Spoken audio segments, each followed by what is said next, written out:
Hey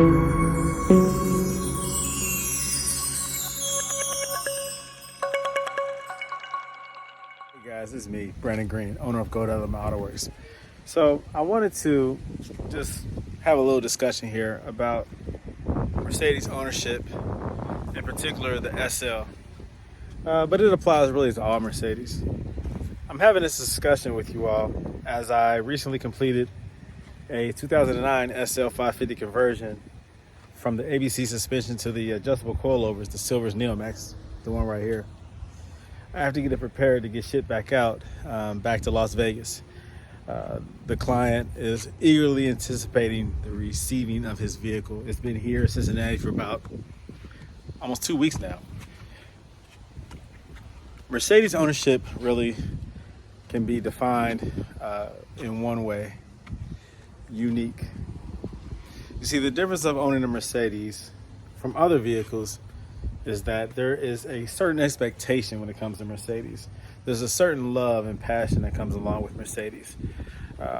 You know that you're getting a certain level of luxury that you only get from a Mercedes. You know, each car manufacturer has its own characteristics, own expectations. But when it comes to Mercedes, you're expecting a class and elegance above everything else. And it's still a reasonable price because a lot of newer cars have gone up in price. Like a Cadillac Escalade used to cost maybe $50,000, $40,000. Now it costs over $100,000. Well, Mercedes have always cost over $100,000, anywhere between 50, 60 to 130, 140. So now people are not minding as much to finance an expensive car, to pay $100,000 for a car, because banks are now financing and allowing owners or potential customers to finance for a longer period of time. We're talking about 7-year terms, maybe even 8, I don't know, 10-year terms probably. The point I'm trying to make is this though: when you buy a Mercedes, you know that your money is being spent wisely. Now, when it comes to spending money wisely, it comes down to what you can afford and what you expect. Now, oftentimes buying a Mercedes nowadays, you can spend half of what it would cost to buy a new one. You still get the same luxury that you would have gotten if you paid top dollar. The older these cars are, due to depreciation, you're able to get more car for less money. But what comes along with Mercedes? Not only the luxury, but also the maintenance to keep that luxury on the road. And the luxury that comes along with Mercedes and the amenities, the technology, the performance, the power, the handling, the sophistication, it doesn't come cheap. So even though the value of the car might have dropped, the cost of maintenance and repair does not drop. So when you buy these Mercedes, you're expecting everything to work. You want everything to work. That means you had to buy it from a previous owner who took care of it, who put the maintenance and the time into it, put the money into it. Well, we know reality is that a lot of Mercedes that are on the market are second, third, fourth owner vehicles, and they've been neglected at some point. So the bad thing about buying a Mercedes is, well, you're expected to put some money into it. Well, you have to be smart about the type of vehicle that you buy. You have to do your research. You have to look up, you have to Google it, the common problems, the cost of repairs. You have to either come to terms, either you're going to do the repair yourself or you're going to pay somebody to do it. And do you have a shop? Do you have a reputable shop who is able to maintain your Mercedes-Benz at a reasonable price? If not, you might as well go to Mercedes and have them do it. But they're going to take full advantage of you. Just know that. It's going to cost a whole lot of money for Mercedes to repair it. Now, with Mercedes themselves, the vehicles, they have a variable range from the CLA all the way up to the S-Class when it comes to the sedans. And now you have the E, or the electric vehicles that cost a lot of money. And of course they have the Maybach, but we're not talking about that. We're talking about the common vehicles that most people can or choose to buy and can afford. I typically wait about 5 to 10 years to buy a Mercedes because then the price is more reasonable because I'm not rich. But I do love Mercedes. I do own a lot of Mercedes. I own them for a reason. I do love Mercedes. But you have to figure out what you can afford and what you can maintain. Just because you can buy it doesn't mean that you can afford it. Just because you can buy it doesn't mean that you can afford it. With these comes a lot of either money or self-taught maintenance, education. With the advantage of the internet, you are able to find out what you don't know very easily. You can Google anything that you don't know, and you can decide to try to fix it yourself, pay somebody to do it, but at least you know. So when it comes to these Mercedes, make sure you do your research, deciding which type of vehicle is best for you, and also which one you can afford to maintain, which one you don't mind keeping for an extended period of time, because you are going to put some money into it. You can buy a brand new Mercedes, you still can put money into it. But you buy a used Mercedes, you definitely can put money into it. The advantage, of course, of a new Mercedes is that it should be trouble-free for quite a while. But believe me, you will put money into it at some point. A used Mercedes, you can get it for a fraction of the cost of the original purchase price, but you will put money into it. Also, there are eras of Mercedes. There's the 8, the 7, there's, 40s, 50s, 60s, I don't know when Mercedes. There's eras of Mercedes. Typically what you see on the road is anywhere between the 70s, 80s, 90s, early 2000s, and then the modern cars. I choose the early 2000s. Well, this G-Wagon is a 2010. This CL55 wide body is 2003. This SL55 is a 2003. This S550 is a 2015, I think. Let me see. The GL right there, 550 is an 09. And that one up there, up the street, can you see it? That's a 2010, I think.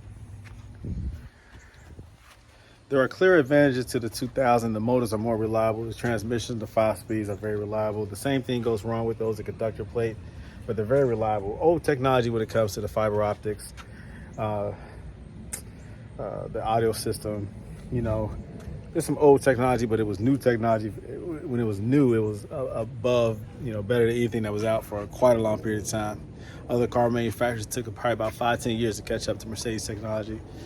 But now the newer Mercedes have way better technology that's going to take forever for other car manufacturers to catch up to. The motors in the 2007s and up, late 2006, early 2007, those are the 550s. Those motors, 5.4 liter. It's a different motor, different transmission, 7-speed transmission. There's clear advantages to both over the previous, but I do like the previous because the previous is more reliable. Once you get into the newer ones, they have turbocharged. Everything is turbocharged. Now the 5.5s, everything was supercharged. That was the AMG. They had naturally aspirated AMGs before that, and then they reintroduced naturally aspirated in the 6.3s. But now everything is turbo. All the AMGs now that Mercedes has is turbo. Boy, they'll turbo out a 4-cylinder, a 6-cylinder, an 8-cylinder. Everything is turbo now. I like the supercharged, personally.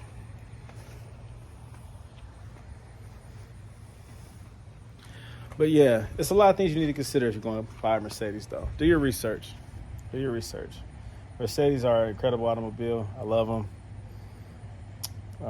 There are some people out here who are diehard BMW, Audi fans, whatever. I love Mercedes for many reasons. So if you're considering buying one, just make sure you do some comparables. Make sure you get a good deal. If you're going to go to a dealership, understand that you're going to get taken advantage of a little bit. But do your research so that you come in there knowing as much as you can so that you can negotiate the best way you can.